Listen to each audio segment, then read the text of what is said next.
Hi, welcome to Bite-Sized Etymology with Linguistory. Today we're discussing the word doctor. Where did it come from, and how did we end up with the word we have today? Let's start at the beginning, all the way back to the oldest data we have available, Proto-Indo-European, purported to have been spoken roughly 4,000 years ago.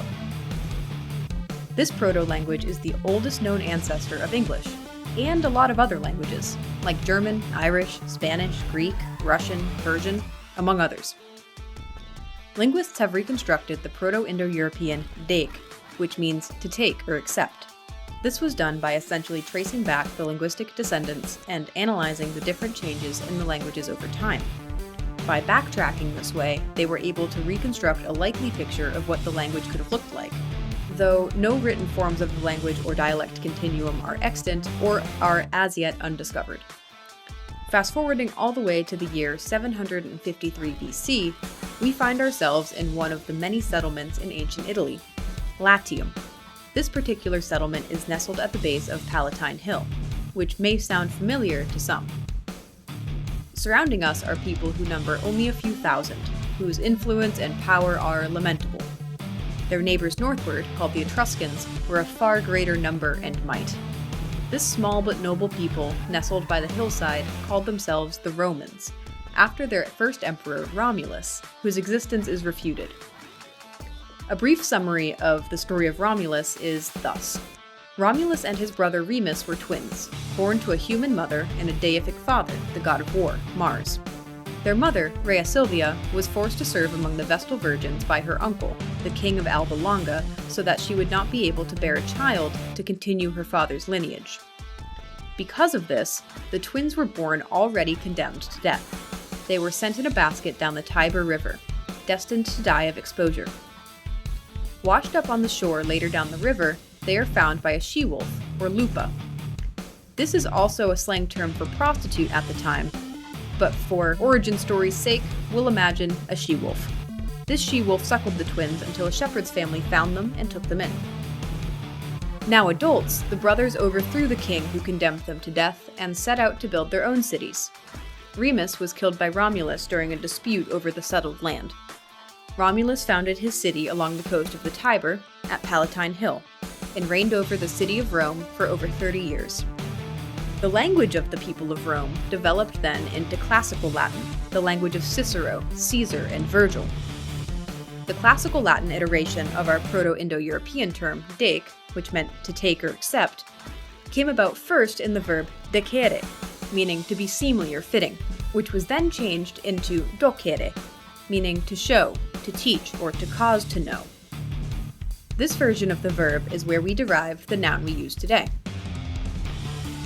Moving forward once more, we find ourselves in the 4th century, and everyone is using medieval Latin, or vulgar Latin. Our word now looks much more familiar, doctor. At this time, the term meant religious teacher, advisor, scholar, or teacher. As you may well be aware, the Latin language had many, many offshoots. We're going to take a look at an early offshoot now, Old French. And our term was adopted into the language in the form of docteur.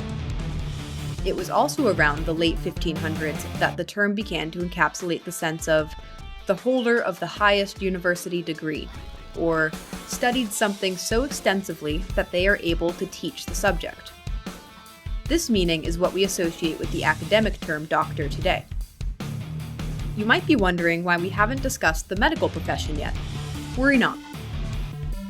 Initially, English used something else, before later adopting the French term en masse. This something else, linguists suspect, was adopted from the Old Danish, which was spoken somewhere around 800 to 1100 AD. 1100 AD is also the beginning of Middle English.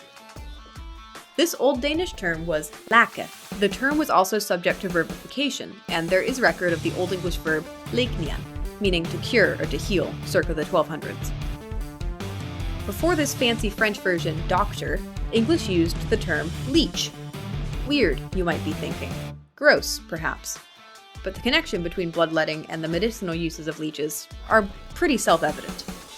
By the 1800s, the term was used in ordinary vernacular only to refer to veterinary practitioners.